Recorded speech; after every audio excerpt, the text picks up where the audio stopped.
happened.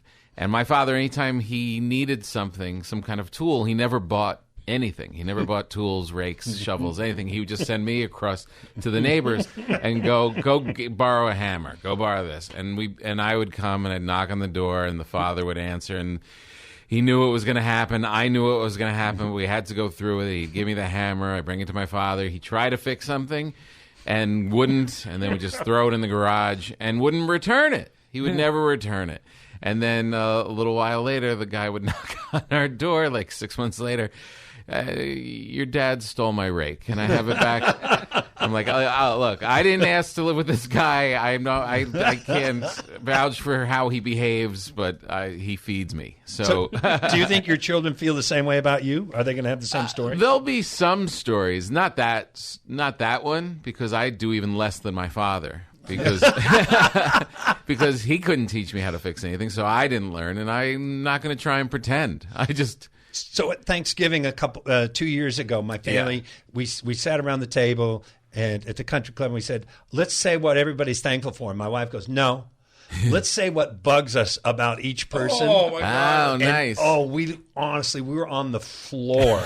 We were having more fun than anyone. And because everyone kind of aired laundry, but in a funny way. Yeah. What was the one on you? Oh, everything. I'm deaf, I'm 90% deaf in one ear. Oh, you are? So that drives them nuts. Oh, yeah. Dad, you're too loud. You laugh too loud. You clap too loud. Dad, you never hear what we're going to say. Or, that's just mean. You have an affliction. Yes. I was just reading we got my sister an Old Life magazine for her birthday, like of the year she was born, which was like in 1970.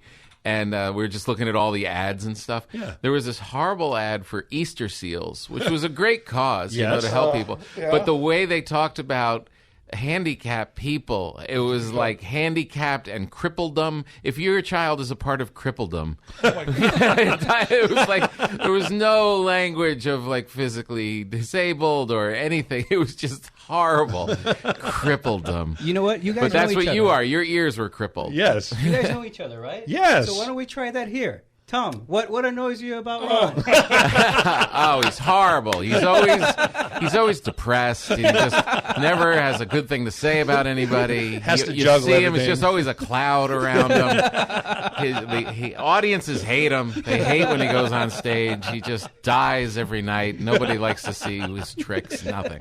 Wow. Yeah. No, that was You know what bugs me about him? Tell me. He always kills. He has really good jokes. He makes a lot of money. I hate that. But he can't juggle. He puts a book, and then they want to do more of it. You sold out. Let's do it in paperback. Son of a... We tried to do it at New Year's Eve. We were having trouble coming up with New Year's resolutions, so we were like, how about we give each other New Year's resolutions? Yeah. And when we woke up the next morning, we couldn't remember what we said. Like everyone. That's a good Catholic family right there. Right. Can we get another bottle? So was there anything in the book that you were afraid to put out like you would share it now instead? But anyway, I mean, was it tough, like trying to decide, okay, how hard do I make a joke on somebody in my family or not? Yeah, there was a little bit of that because a lot of it was that each chapter is broken down by someone in your family. And as a comedian, I feel like I observe everyone in your family. And here's the things I'm going to report. You don't have time because you work and have jobs. So I broke it down in moms, sisters, brothers, cousins, aunts, uncles, whatever. And when I got to the in-law section, and I know this sounds like a corny, comedy thing. My mother-in-law. But my in-laws were pretty rough. And I had to write a first bunch of essays of the truth so that I could just let it pour out of me. And then I pulled it back. I threw those away. Dialed it in. Yeah, and then I was like, what's the nicer version of this? But still taking a couple shots. Okay, so as a comic who talks about my family a lot in my act as well, does your family like it or not like it when you do jokes about them? Because if I do something about my wife, if she's in the room, she hates it.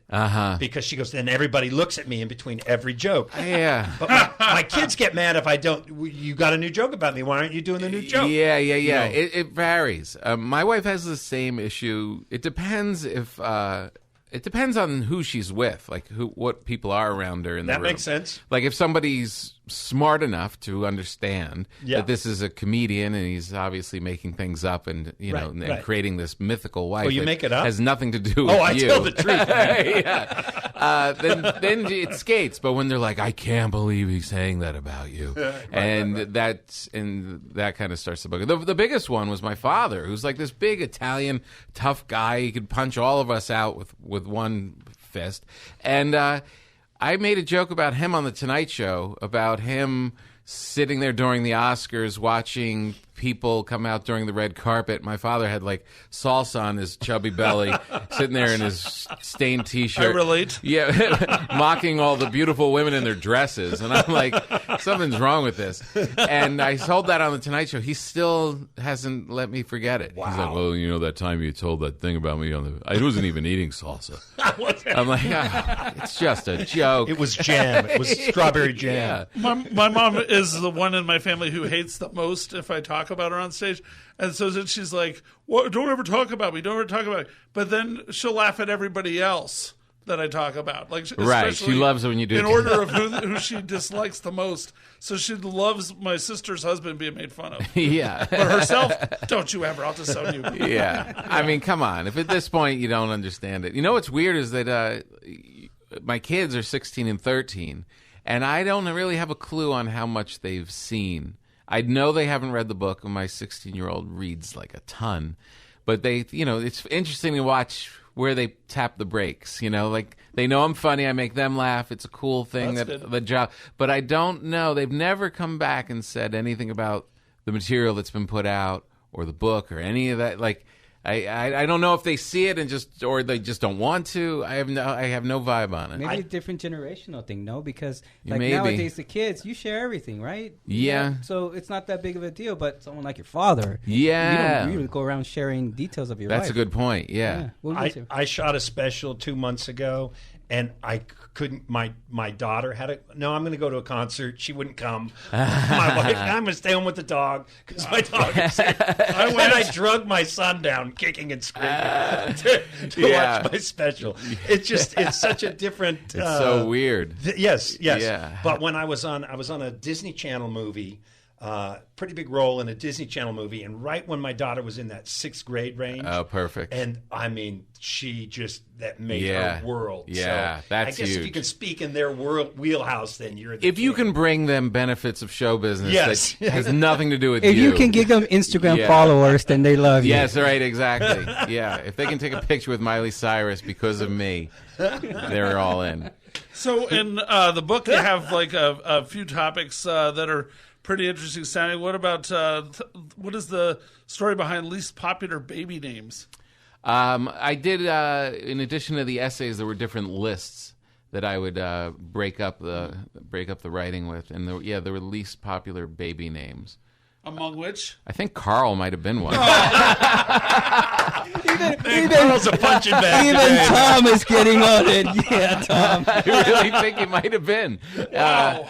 Trump, that was another one. Yeah. I forget the others. I think names have a real meaning, though. I think that does affect.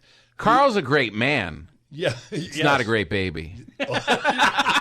Right? That's a good point. You don't want to. I am a great man. Yes, I'll take that. I'm confused, but yeah. Carl's a great man, but as a baby. Yeah, it's like a name from the 50s. Yeah. And I was born in the 70s. I mean, what the hell? Like a baby named Carl, you want to shake his hand, not like kiss him. Yeah, you want to sell him insurance or That's unfortunately what happened. Go to the throughout bar my with childhood. My mom would only shake my hand. That explains so much.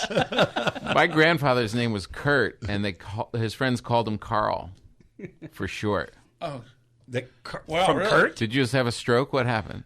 I just saw you. No, Carl just started smacking his ear. I got concerned too. Started smacking his ears. I don't want to hear about your grandpa. No, why can't it short out when they're insulting you? So, and what's up with the wife lie detector? Is it that your wife has one, like an internal lie detector, kind of like a baby pod to those who heard her? You don't want to know. You don't want to know. Anyway, no, as a baby pod is a musical playing device that women insert in the birth canal for their babies now. I'm going to pretend you didn't say that. So the lie detector, hopefully not there. So anyway, what does that mean, wife lie detector? That your wife knows all truth and knows when things are lies, and does that helpful thing when you are out, like with couples or at a party, and if you're telling a story and for comedic effect or just drama, you just throw some extra things in there. Oh, yeah. A comedian would never do that. She does the stellar job of correcting your story to everybody and taking all the joy out of it. Yeah, that's my mom and my sister. Yeah. I lived that one, Tom. Yeah. Lived that one. Holy cow. Especially as a comic, you know? Yeah, come on. Look, I'm not trying to be accurate here. I'm trying to get through this dinner party. No one's funny, and I'm trying to just liven it up a little bit. So if I say we were there for 3 weeks and it was really 2.5, need not correct that. Well, I mentioned your dinner party since you're mentioning must be pretty entertaining or interesting. I wish I had more of them. Well, you're good friends with Rob Zombie? I am. And you were actually... He ruined a stool of mine once. And did the voice of the haunted world of El Superbisto. Yes. An animated film by him. Yeah, how did that happen? I'm the lead in that. I am El Superbisto. Wow. Yeah. It's like a Mexican wrestler in I wouldn't peg you as that in a suit. No, I know. I think that's why he did it. Because he thought it would be funny. Is that the reveal at the end? Yeah, no, Papa? Yeah, it never comes out. But it was pretty cool to to be able to write it with him and stuff. He's completely... Well, how did you meet? I kind of dialed in. What I want to know is how did you folks look at Tom Papa's picture online when we post the show?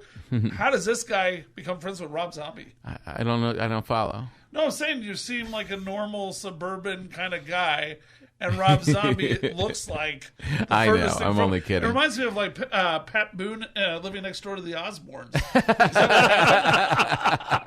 I'll take that. No, we had a mutual friend who brought him along to see my stand-up, and he's a big comedy fan. And and he thought I was hilarious. Rob Zombie in a comedy club. It was pretty bad. It was at the Ice House. What? And people were doing birthdays beforehand. Yeah. He's just sitting in the back like, what is happening? I feel like I'm at Chuck E. Cheese. And he liked my act enough, but he was like, what the hell was the rest of that? The night was so bizarre. Yeah. And but then we just became pals. Then we went to that same friend who introduced us. We went to their wedding in Massachusetts. It was one of those, fly in for the wedding, and we didn't know anybody.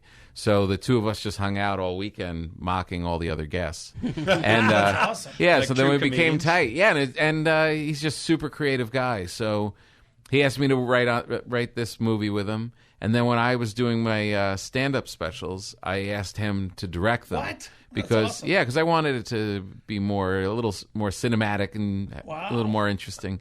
So he directed them. Did he direct? Forgive me for not knowing which one it was. Yeah, but I think it was probably 2 years ago, and it was really beautiful stage, and your clothes were.